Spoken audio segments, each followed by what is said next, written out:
కర్కాటక రాశి వాళ్లకు ఈ వారం ఆర్థిక విషయాల్లో కొంత మెరుగైనటువంటి స్థితిగతులు ఏర్పడుతుంటాయి. స్నేహితులు, బంధువులు వివిధ రూపాల్లో మీకు చేదోడు వాదోడుగా ఉంటూ సహకారాన్ని అందిస్తూ ఉంటారు. ఆస్తుల వ్యవహారిక విషయాలన్నీ కూడా ఈ వారం ఒక కొలిక్కి రాగలుగుతాయి. విద్యార్థులకు అనుకూలంగా ఉంటుంది. మరింత ఉత్సాహంతో పనిచేయగలుగుతారు. పుణ్యక్షేత్ర సందర్శన సంతోషాలనిస్తుంది. ఈ వారం మీరు ఏర్పాటు చేసుకున్న కొన్ని లక్ష్యాలు, ఆశయాలను నెరవేర్చుకోగలుగుతారు. వివిధ రూపాల్లో మీకున్నటువంటి సమాచారాలు కొన్ని చాలా సంతోషాన్ని కలుగచేస్తుంటాయి. వ్యాపార కార్యక్రమాల్లో ఆశించిన లాభాలు కూడా పొందుతుంటారు. ఉద్యోగపరంగా ఎదుర్కొంటూ ఉన్నటువంటి కొన్ని రకాల సమస్యల నుండి ఈ వారం మీరు బయటపడతారు. కళారంగంలో ఉన్నటువంటి వాళ్లకు అనుకూలంగా ఉంటుంది.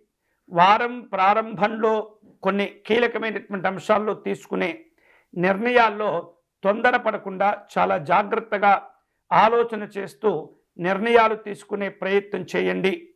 ఆరోగ్యపరమైనటువంటి సమస్యలు పెరగకుండా ఎప్పటికప్పుడు కూడా క్రమశిక్షణతో వ్యవహరించేటటువంటి ప్రయత్నం చేయండి. కుటుంబపరమైనటువంటి కార్యక్రమాల్లో అనుకూలతలు పెంచుకోగలుగుతారు. కుటుంబపరంగా ఉన్నటువంటి సమస్యల నుండి కూడా ఈ వారం బయటపడగలుగుతారు. వివిధ రూపాల్లో ప్రయాణాలు చేసేటటువంటి అవకాశాలు కనిపిస్తున్నాయి. అధికారిక కార్యక్రమాల్లో జాగ్రత్తగా వ్యవహరిస్తూ తెలివిగా నిర్ణయాలు తీసుకునే ప్రయత్నం చేయండి. అన్ని రకాల శుభ ఫలితాలు మీరు పొందేందుకు భగవంతుడు కూడా సహకరిస్తాడు. మరిన్ని శుభకరమైనటువంటి ఫలితాలు పొందేందుకై ఈ వారం శ్రీమన్నారాయణుడు అంటే విష్ణుమూర్తిని ఆరాధించేటటువంటి ప్రయత్నం చేయండి. విష్ణు ఆరాధన ఈ వారం శుభాలను కలుగచేస్తుంది.